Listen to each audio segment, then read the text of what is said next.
الحمد للہ رب العالمین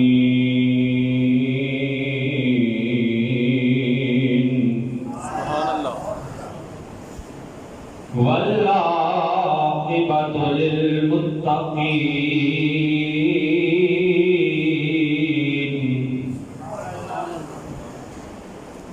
والصلاة والسلام على سید الانبیاء والمرسلین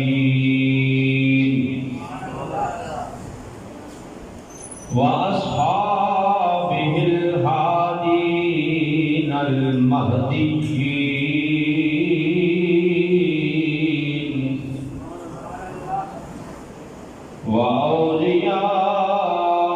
وأوليائه الكاملين وعلماء ملته وأهل سنته أجمعين أما بعد فأعوذ بالله من الشيطان الرجيم بسم الله الرحمن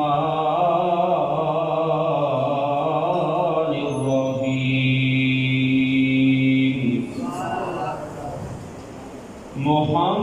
محمد رسول الله والذين معه أشداء على الكفار رحماء بينهم آمنت بالله صدق الله مولانا العظيم وصدق رسوله النبي الكريم الأمين الصلاة والسلام عليك يا رسول الله وعلى آلك وأصحابك يا حبيب الله مل کے پڑھیں بھئی الصلاة والسلام عليك يا رحمة للعالمين وعلى آلك وأصحابك يا خاتم النبيين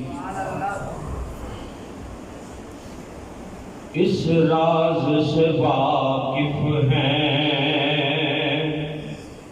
زمانے والے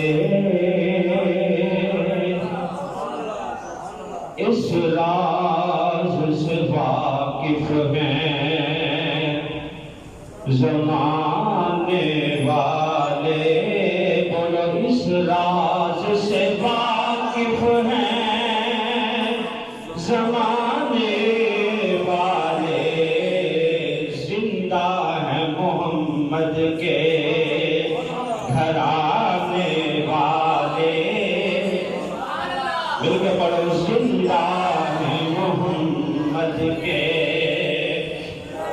گھرانے والے اس راز سے واقف ہیں زمانے والے زندہ ہیں محمد کے گھرانے والے زندہ ہیں محمد کے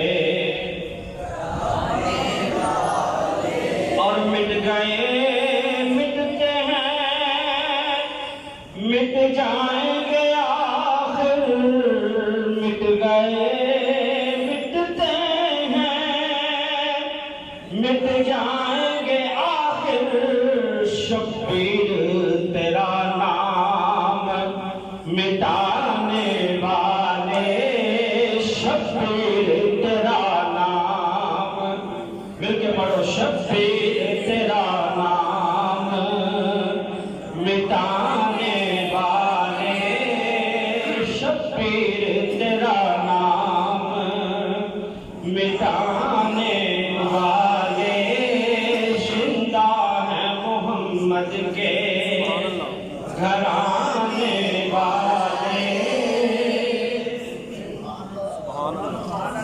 نہایت ہی عزت و احترام کے قابل برادران اسلام، گزشتہ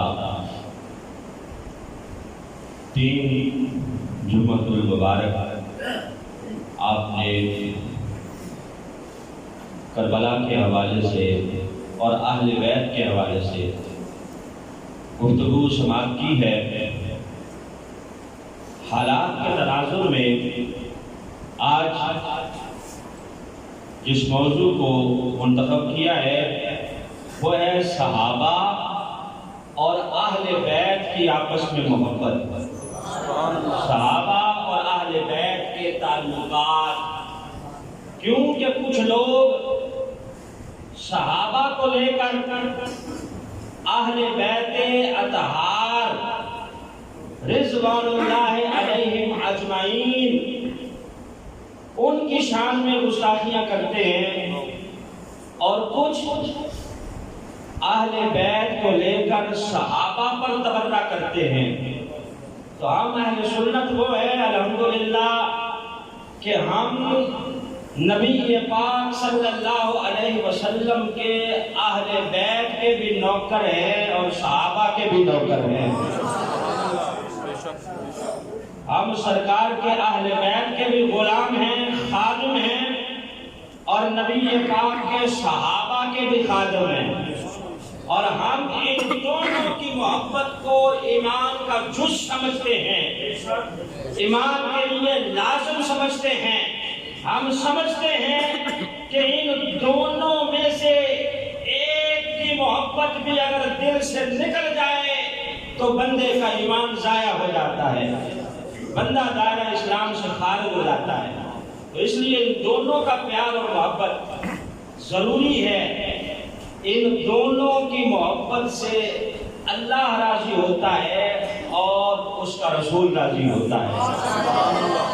صحابہ کرام رضوان اللہ علیہ اجمعین نے کچھ پیسے جمع کیے، کچھ رقم جمع کرنے کے بعد انہوں نے نبی پاک صلی اللہ علیہ وسلم کی خدمت میں پیش کی کہ حضور یہ ہماری طرف سے نذرانہ ہے، آپ اسے اپنی ضروریات کے لیے خرچ کریں۔ آپ کے مہمان آتے ہیں یا دیگر گھر کے جو معاملات ہیں ان معاملات کو چلانے کے لیے ہم نے مشورہ کر کے یہ کچھ نذرانہ اکٹھا کر کے آپ کی خدمت میں پیش کیا ہے، آپ اسے قبول فرمائیں۔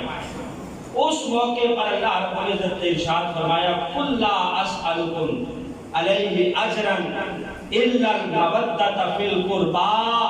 محبوب آپ ان سے کہہ دو اپنے ان غلاموں سے کہ مجھے کسی چیز کی ضرورت نہیں ہے، میں کسی چیز کی اجرت نہیں مانگتا، میں تم سے اجر نہیں مانگتا، نذرانے نہیں مانگتا۔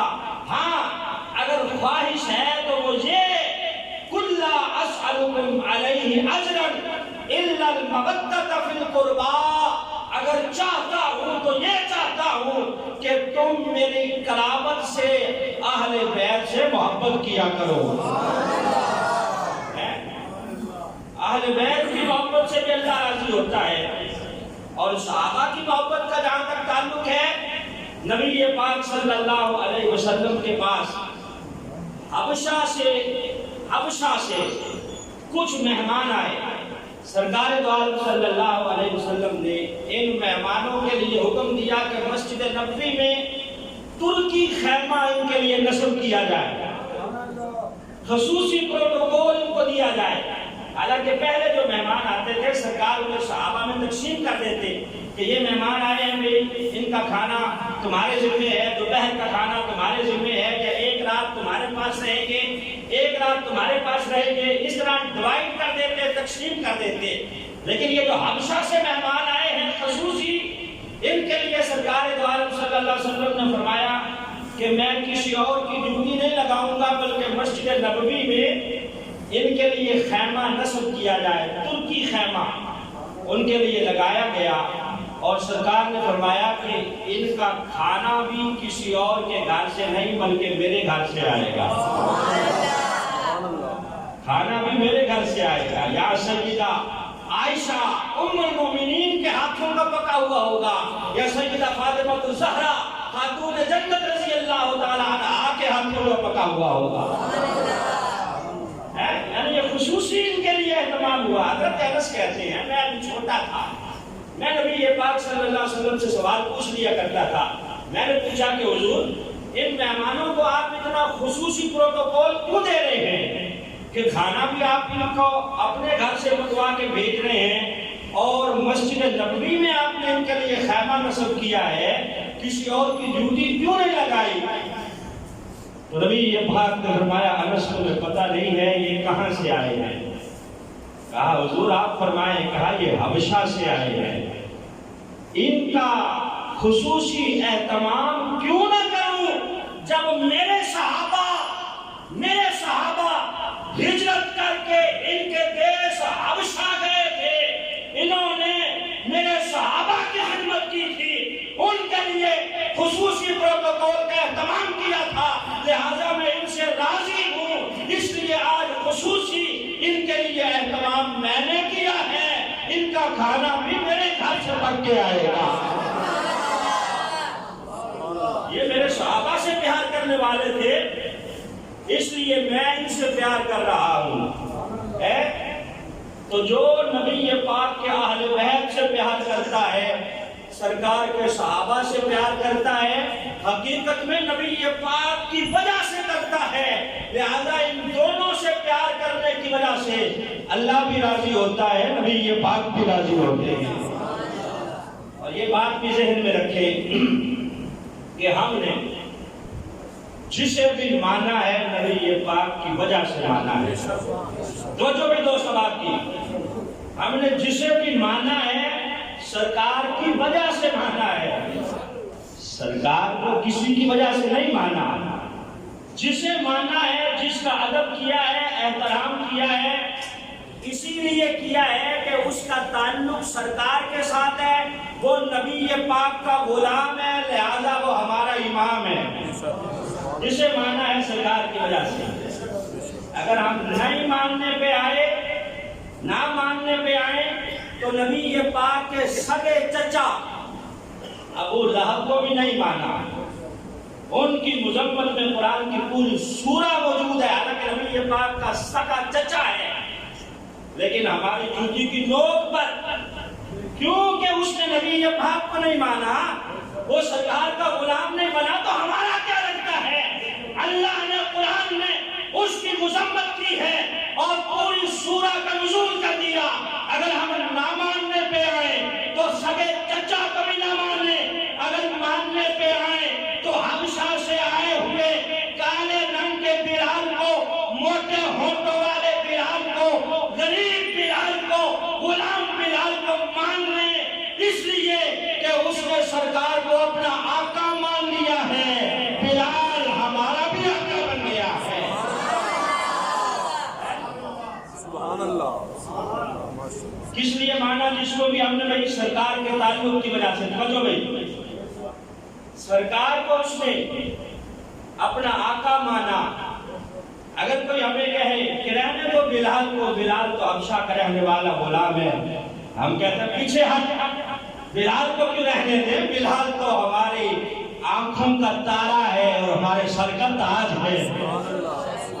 کیونکہ نبی پاک صلی اللہ علیہ وسلم کا غلام بن گیا ہے. اگر ہم ماننے پہ آئیں تو روم سے آئے ہوئے سہیب رومی کو بھی مان لیں, فارس سے آئے ہوئے سلمان فارسی کو بھی مان لیں. کیوں کہ یہ نبی پاک صلی اللہ علیہ وسلم کے غلام بن گئے, اور سرکار کے جتنے غلام ہیں, جتنے اہل بیت ہیں, نبی پاک کے ساتھ ان کا تعلق ہے, وہ سرکار کے غلام ہیں اور وہ ہمارے امام بن گئے ہیں. اسی غلامی مصطفیٰ کی وجہ سے کہ ان کے گلے میں غلامی مصطفیٰ کا پٹا ہے, لہذا ہم اپنے ایمان کا جز سمجھتے ہیں ان کا ادب کرنا اور احترام کرنا. اور پھر یہ بھی بات ذہن میں رکھیں کہ جس نے جتنا وقت نبی پاک کے ساتھ زیادہ گزارا ہے, اللہ نے اسے اتنا ہی مقام بھی عطا کر دیا ہے. سرکار پاک صلی اللہ علیہ وسلم کی کتنی صاحبزادیاں بھی؟ 4 ہیں نا, کتنی ہے بلند آواز سے؟ 4 صاحبزادیاں ہیں. سیدہ فاطمہ الزہرا رضی اللہ تعالی عنہا طیبہ طاہرہ راکعہ ساجدہ نیرہ منورہ، ان کا مقام باقی تین سے زیادہ ہے کہ نہیں؟ ہے نا؟ زیادہ ان کا ذکر کیا جاتا ہے، کس لیے؟ کیونکہ انہوں نے نبی پاک کے ساتھ وقت زیادہ گزارا ہے، سرکار کی معیت میں زیادہ رہی ہے، اس لیے اللہ نے مقام بھی اتنا ہی زیادہ عطا کر دیا۔ تو اسی طرح صحابہ میں سے جس نے زیادہ وقت گزارا ہے، اللہ نے اسے مقام بھی زیادہ عطا کر دیا ہے۔ باقی صحابہ نے یقیناً وقت گزارا ہوگا، رب کعبہ کی قسم ہے، صدیق اکبر کا مقام کیا ہوگا جنہوں نے اکیلے ہی غار کے اندر 3 راتیں اور 3 دن نبی پاک صلی اللہ علیہ وسلم کے چہرے کا دیدار کیا ہے۔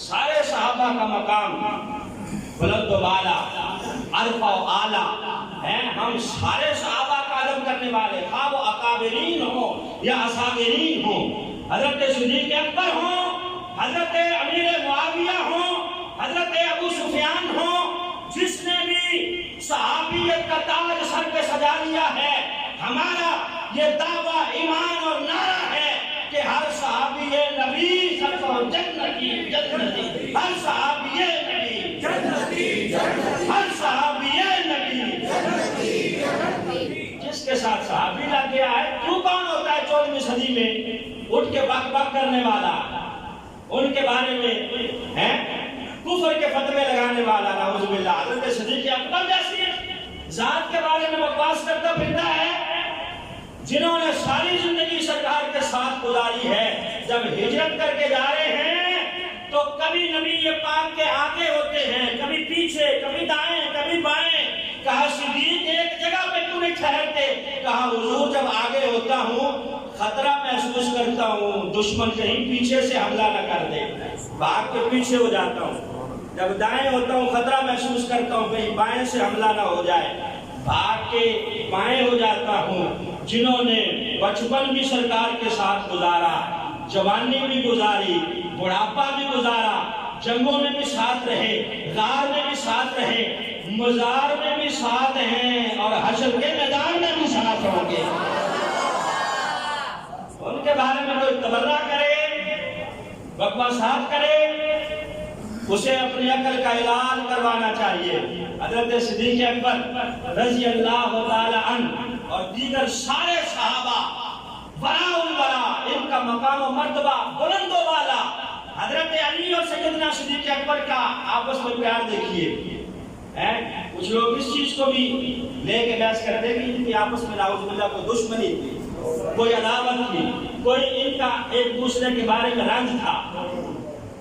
حضرت سیدنا صدیق اکبر، حضرت فاروق اعظم اور حضرت سعد بن معاذ رضی اللہ تعالیٰ مسجد نبوی میں بیٹھے ہیں تینوں اور مشورہ کر رہے ہیں آپس میں کہ یار بڑے بڑے صحابہ نے نبی پاک صلی اللہ علیہ وسلم کی خدمت میں سیدہ فاطمہ الزہرا رضی اللہ تعالیٰ عنہا کے جو رشتے کی بات کی ہے، لیکن سرکار نے کسی کو مثبت جواب نہیں دیا اور یہی فرمایا ہے کہ جو اللہ کا حکم ہوگا اس کے مطابق میں فیصلہ کروں گا۔ لیکن علی نے آج تک نبی پاک صلی اللہ علیہ وسلم کی خدمت میں یہ سوال ہی نہیں کیا، پوچھا ہی نہیں ہے کیوں نہ ہم تینوں چلے اور جا کے علی کو مشورہ دیں کہ علی تم جاؤ اور جا کے سیدہ فاطمہ الزہرا کا نبی پاک صلی اللہ علیہ وسلم سے ہاتھ مانگو۔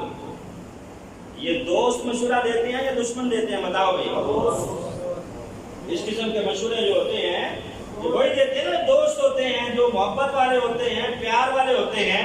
تو حضرت صدیق اکبر، حضرت عمر اور حضرت سعد بن معاذ نے مشورہ کیا، چل دیے حضرت علی کی طرف۔ گھر سے پتہ چلا کہ گھر نہیں ہے، پتہ چلا فلاں یہودی کے باغ میں ملازمت کر رہے ہیں، گوڈی کر رہے ہیں، وہاں گئے۔ حضرت علی نے بھی جب تینوں کو آتے ہوئے دیکھا تو اپنے کندھے سے یوں چادر اتاری، اتار کے بچھا دی، فرمایا اہلا و سہلا مرحبا، احباب آپ آئے ہیں تشریف رکھیے. اب دشمنوں کے لیے چادریں بچھائی جاتی ہیں، دوستوں کے لیے یقیناً بچھائی جاتی ہیں اور انہیں بٹھایا جاتا ہے چادروں پر.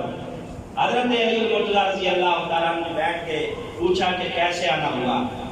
کہا جی ایک مشورہ دینے آئے ہیں. نبی پاک صلی اللہ علیہ وسلم سے سیدہ فاطمہ طیبہ طاہرہ راکعہ ساجدہ ان کا رشتہ کیوں نہیں مانگتے؟ کہا یار دل تو میرا بھی کرتا ہے لیکن میرے پلے کچھ نہیں ہے، نہ گھر ہے نہ شادی کے اخراجات ہیں، میں رشتہ مانگ کر شرمندہ نہیں ہونا چاہتا. تو حضرت صدیق اکبر حضرت فاروق اعظم نے کہا کہ تم رشتہ مانگو، اخراجات کی فکر نہ کرو، ہم تمہاری مدد کریں گے، ہم تمہاری مدد کریں گے، تم جاؤ. اور ہمیں یقین ہے کہ سرکار تمہارے حق میں فیصلہ فرما دیں گے. اب حضرت علی المرتضیٰ رضی اللہ تعالیٰ عنہ کو تسلی ہوئی، دھارس ہوئی، نبی پاک صلی اللہ علیہ وسلم کی خدمت میں حاضر ہوئے. کہا حضور میں نے بچوں میں سب سے پہلے اسلام نے قبول کیا. کہا کیا ہے. کہا حضور میں جنگوں میں شریک نہیں ہوتا رہا اور جنگوں میں نے کافروں کو ناکوں چنے نہیں جموائے. کہا یقیناً اس میں شک کی کوئی نہیں. تو کہا حضور پھر ایک عرض کرنا چاہتا ہوں، خواہش ہے کہ اپنی صاحبزادی شہزادی کا نکاح مجھ سے فرما دیجئے. نبی پاک صلی اللہ علیہ وسلم خاموش ہو گئے، گھر گئے، جا کے سیدہ فاطمہ الزہرا رضی اللہ تعالی عنہا کی رائے لی. یہاں سے کیا پتا چلا کہ بچیوں کی رائے بھی رشتے کے معاملے میں لے لینا نبی پاک کی سنت ہے. یہ نہیں ہے کہ بھیڑ بکریوں کی طرح جس کو مرضی ہے جس کے آگے لگا دو، اس کی بیچاری کی مرضی نہ ہو. نبی پاک صلی اللہ علیہ وسلم کی سنت ہے کہ بچی سے بھی ایک مرتبہ پوچھ لیا جائے. اور مسئلہ یہ ہے کہ اگر بچی کنواری ہے تو وہ اگر خاموش بھی رہے گی تو اس کی خاموشی کو بھی رضا سمجھا جائے گا کہ یہ راضی ہے. اور اگر طلاق یافتہ ہے یا بیوہ ہے تو پھر اس کے لیے ضروری ہے کہ وہ بول کے کہے کہ ہاں مجھے قبول ہے یا نہیں قبول. تو نبی پاک صلی اللہ علیہ وسلم نے سیدہ فاطمہ رضی اللہ عنہا سے رائے پوچھی، خاموش ہو گئی. سرکار دو عالم صلی اللہ علیہ وسلم سمجھ گئے کہ یہ خاموشی رضا کی علامت ہے. اب نبی پاک تشریف لائے حضرت علی کے پاس. فرمایا ٹھیک ہے تیاری کرو، تمہارے پاس کیا ہے؟ کہا حضور رقم تو کوئی نہیں ہے، زرہ ایک ہے. کہا اچھا جاؤ پھر زرہ کو فروخت کرو. اب آگے بھی محبت کا رنگ دیکھیے صحابہ کا اور حضرت علی کا. بیچنے کے لیے بازار گئے ہیں، وہاں بولی لگ رہی ہے کہ زرہ کون خریدے گا. حضرت عثمان غنی بولی بڑھاتے جا رہے ہیں یہاں تک کہ 400 درہم یا دینار میں وہ زرہ حضرت علی سے حضرت عثمان غنی نے خریدی. خریدنے کے بعد کیا کیا؟ کہا یہ لو، یہ تمہاری رقم ہے.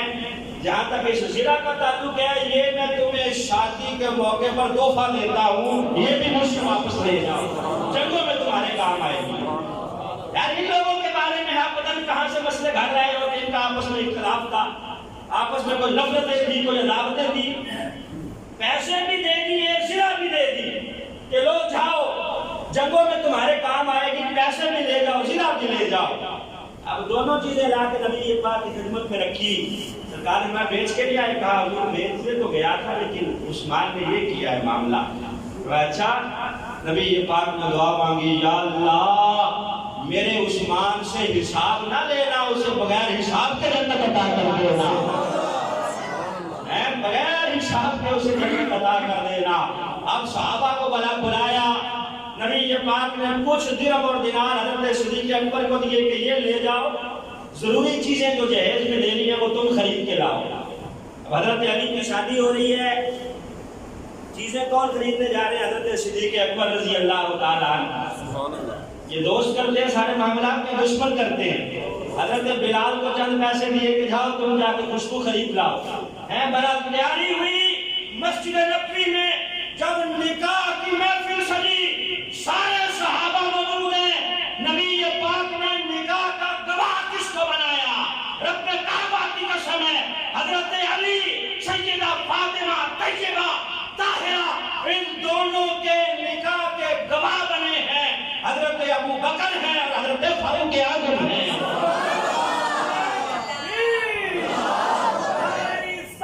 یا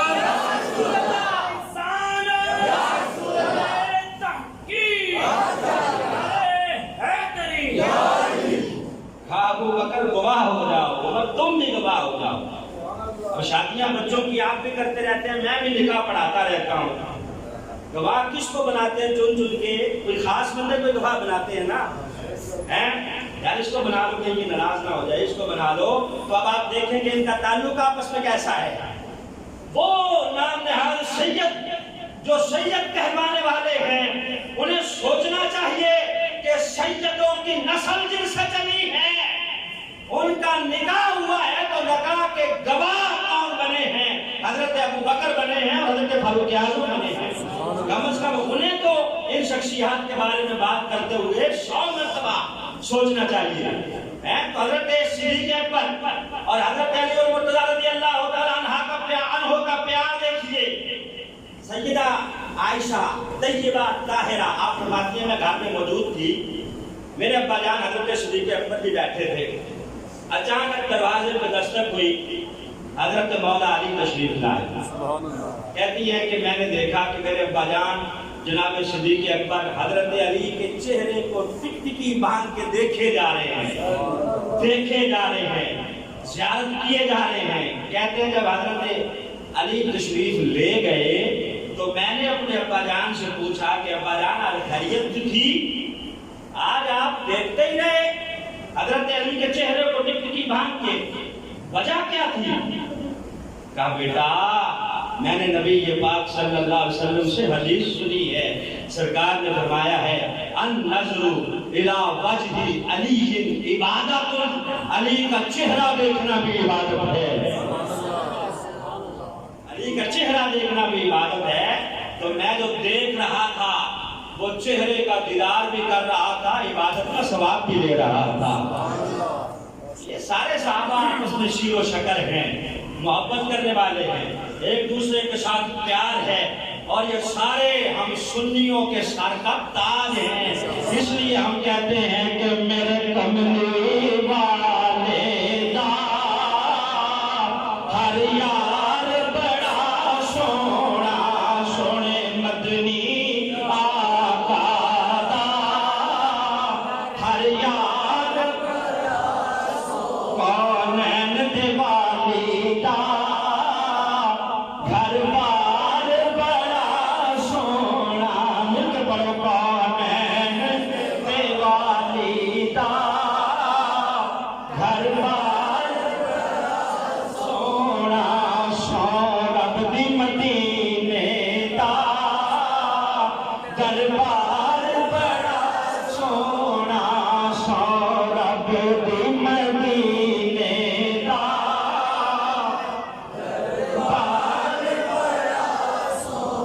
صدیق عمر عثمان حیدر کو میں جی صدقے، صدیق عمر عثمان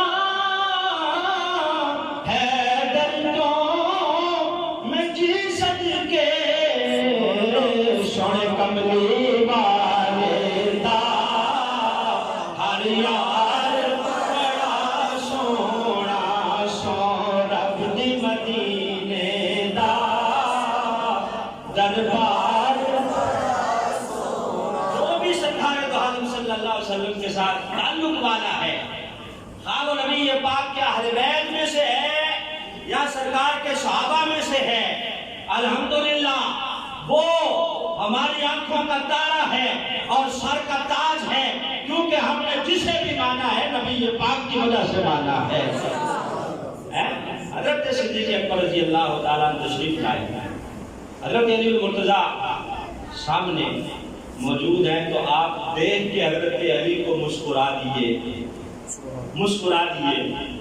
حضرت علی نے مسکرانے کی وجہ پوچھی کہ اے تاجدار صداقت، آج مجھے دیکھ کے مسکرائے کیوں ہو؟ کہا علی مجھے ایک نبی پاک کی حدیث یاد آ گئی ہے، سرکار نے فرمایا تھا قیامت کے دن جنت میں وہی جائے گا جسے علی مہر لگائے گا، یعنی جس کے دل میں علی کی محبت ہوگی، علی جسے جنت کی ٹکٹ عطا کرے گا، مہر لگائے گا، وہی قیامت کے دن جنت میں داخل ہوگا۔ اب وہ حدیث مجھے یاد آ گئی ہے، اس کے لیے مسکرایا ہوں۔ تھوڑی دیر کے بعد حضرت علی پاک رضی اللہ تعالیٰ عنہ بھی مسکرانے لگے.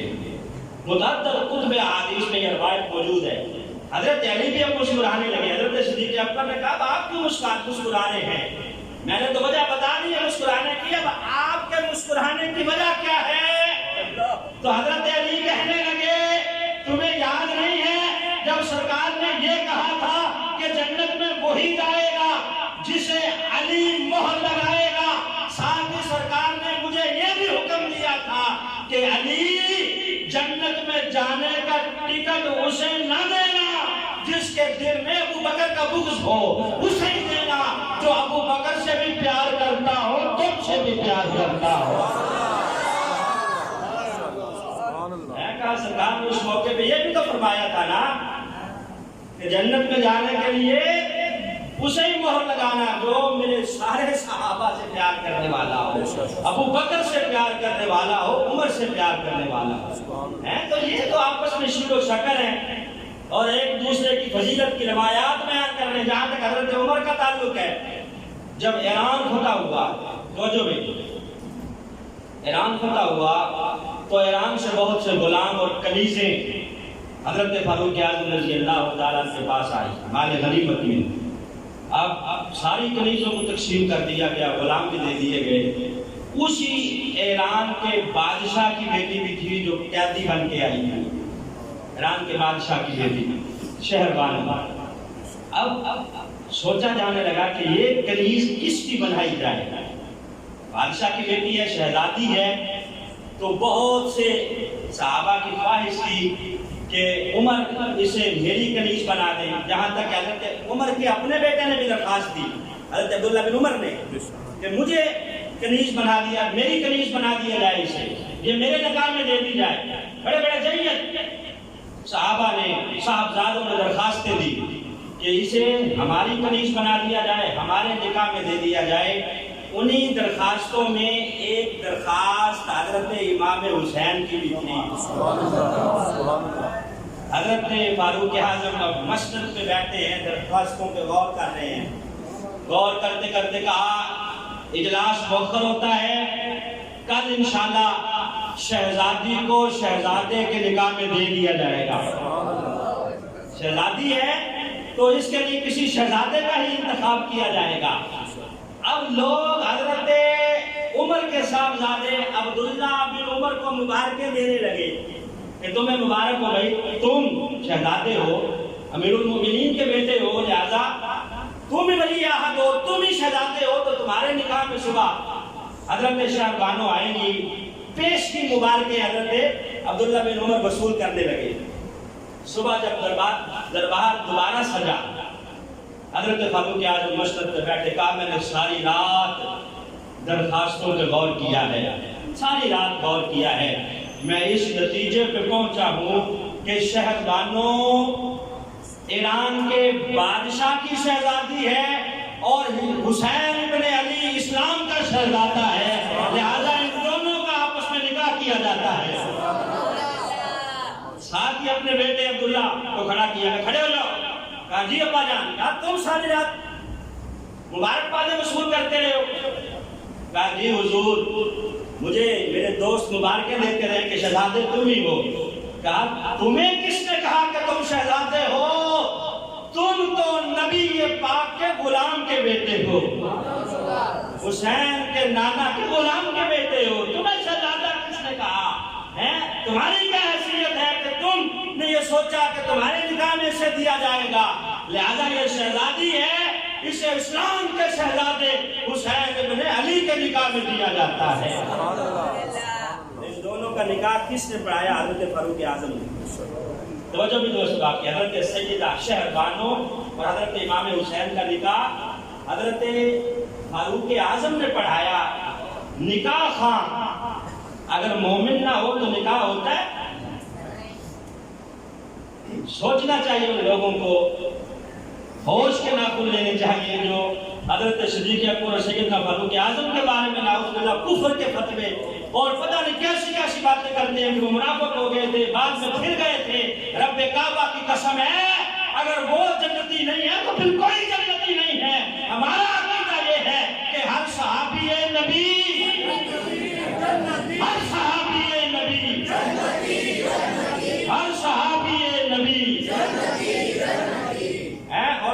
سیدہ شہربانو ہیں جن سے حضرت امام زین العابدین پیدا ہوئے اور انہی سے سیدوں کی نسل چلی، سادات کی نسل ایران کی اس شہزادی سے اور حضرت امام حسین سے چلی۔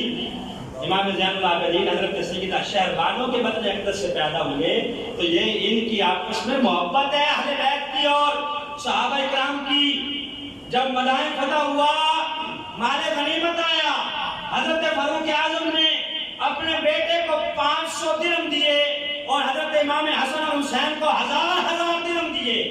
یہ بات جب حضرت علی کو پتہ چلی کہ عمر نے میرے بچوں کے ساتھ یہ معاملہ کیا ہے، ایک دن حضرت عبداللہ بن عمر علی کے پاس بیٹھے تھے، حضرت علی المرتضیٰ رضی اللہ تعالیٰ کے پاس، کہا تمہارے ابا جان نے میرے بیٹوں کے ساتھ یہ معاملہ کیا ہے، تمہیں 500 دیے ہیں اور انہیں 1000 دیا ہے۔ کہا ہاں میں گواہ ہوں اس بات کا، میرے سامنے یہ معاملہ ہوا ہے۔ کہا اچھا جاؤ پھر جا کے اپنے ابا جان کو میری طرف سے یہ بات بتا دو۔ کہا کیا؟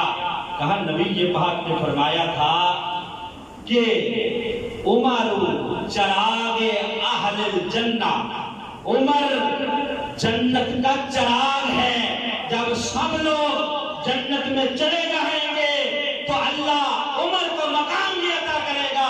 گویا عمر ایسے لگ رہا ہوگا جیسے اندھیرے میں چراغ جل رہا ہوگا۔ کہا عمر جنت کا چراغ ہے، جا کے کہہ دو اپنے ابا جان کو میری طرف سے، میں نے سرکار سے سنا ہوا ہے۔ حضرت عبداللہ بن عمر نے جا کے جب ابا جان سے بات کہی تو کہا بیٹا میرے ساتھ آؤ، واقعی تم نے سنا ہے؟ انہوں نے کہا ہاں۔ کہا آؤ ذرا ان سے لکھوا لائیں۔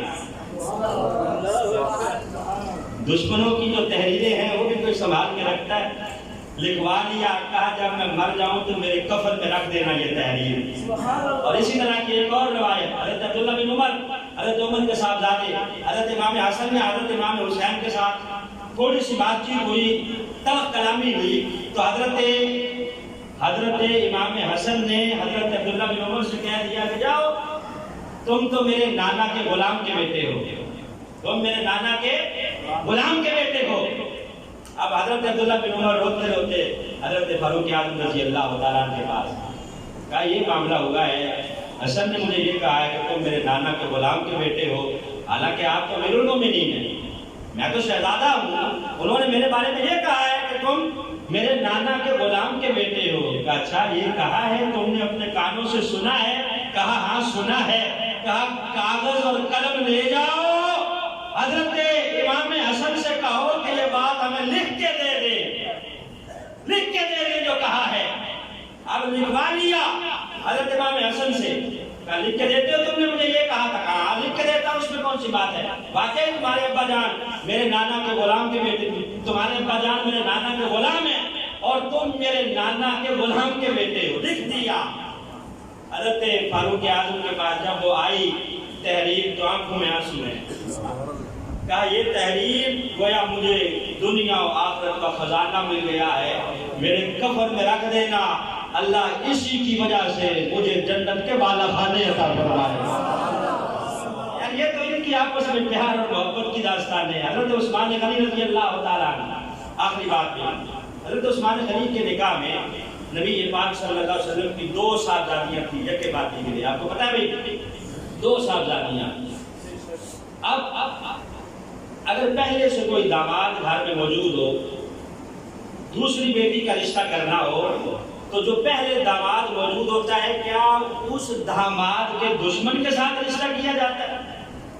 دیکھا جاتا ہے جو پہلے داماد موجود ہے، جو نیا داماد آنے والا ہے، اس کے ساتھ کہیں اس کی کوئی مخالفت تو نہیں ہے، کوئی سیاسی چپکرش تو نہیں ہے، کہیں کوئی اختلاف تو نہیں ہے۔ حضرت عثمان پہلے نبی پاک صلی اللہ علیہ وسلم کے داماد موجود ہیں، بعد میں حضرت علی المرتضیٰ رضی اللہ تعالیٰ عنہ کا رشتہ سیدہ فاطمہ سے بنا، گویا یہ بھی اس گھر کے داماد بننے والے تھے۔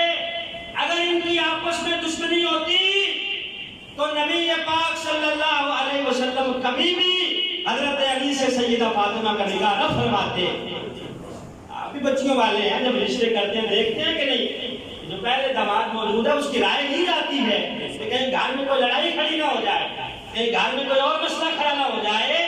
گویا جب حضرت علی سے سیدہ فاطمہ کا نکاح کر رہے تھے، اللہ فرما قائم کیجئے، کیوں کہ میں نے ان کے دلوں کا امتحان لیا ہے اور میں نے ان کے دلوں کو تقوی سے بھرا ہوا پایا ہے۔ اولئک الذین امتحن اللہ قلوبہم بالتقوی، یہ وہ ہیں کہ جن کے دلوں میں تقوی ہی تقوی ہے، آپس میں قدورتیں نہیں ہیں بلکہ محبتیں ہی محبتیں ہیں۔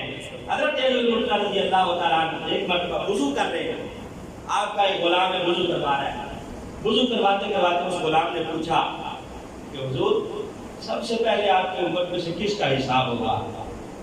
سب سے پہلے نبی پاک صلی اللہ علیہ وسلم کی امت میں سے کس کا حساب ہوگا؟ حضرت علی سے پوچھ رہا ہے وہ غلام، تو حضرت علی کہتے ہیں کہ میں نے نبی پاک سے پوچھا تھا، سرکار نے فرمایا تھا کہ سب سے پہلے حضرت صدیق اکبر کا حساب ہوگا۔ کہا اس کے بعد سرکار نے فرمایا تھا کہ عمر کا حساب ہوگا۔ کہا اس کے بعد سرکار نے فرمایا تھا علی تمہارا حساب ہوگا۔ اچھا، اس بات کے راوی کون ہے؟ حضرت علی المرتضیٰ رضی اللہ تعالیٰ عنہ خود روایت کر رہے ہیں۔ حضرت علی کہتے ہیں میں نے پوچھا حضور کہ حضرت عثمان کہاں گئے، ان کا حساب نہیں ہوگا؟ کہ میرا عثمان بڑا شرمیلا ہے، شرم والا ہے، میں نے رب سے عرض کی تھی یا اللہ وہ بڑا شرمیلا ہے، اس کا حساب نہ لینا، بغیر حساب کے اسے جنت عطا کر دینا، لہذا اللہ نے میری دعا کو قبول کر لیا ہے۔ بتاؤ ایسی فضیلتیں دشمن بھی دشمنوں کی بتاتے ہیں، دوست بھی بتاتے ہیں نا، تو یہ سارے صحابہ اور اہل بیت الحمدللہ آپس میں شیر و شکر ہیں، آپس میں پیار اور محبت ہے، کوئی عداوت نہیں ہے۔ اگر کوئی دشمنی کی کہانی سناتا ہے تو وہ من گڑت روایات ہیں، اگر ان میں کوئی آپس میں اختلافات تھے تو ہمیں اجازت نہیں ہے ان میں بحث کرنے کی، وہ بڑے لوگ تھے، اگر مشاجرات ان کے ہوئے بھی ہیں تو وہ ان کا معاملہ ہے۔ ہمارے لیے حضرت امیر معاویہ بھی شان والے، سب بولو بے شک، ہمارے لیے حضرت امیر معاویہ بھی شان والے، حضرت ابو سفیان بھی شان والے، حضرت صدیق اکبر بھی، حضرت فاروق اعظم بھی، حضرت عثمان غنی بھی، حضرت علی بھی، گویا یوں کہیے ہم حضرت ابو بکر کی الف سے لے کر حضرت علی کی یہ تک سارے صحابہ کو مانتے ہیں اور سب کا ادب کرتے ہیں، احترام کرتے ہیں، صحابہ کے در کے بھی نوکر ہیں اور نبی پاک کے اہل بیت کے بھی نوکر ہیں۔ واہ خدا یا الحمدللہ۔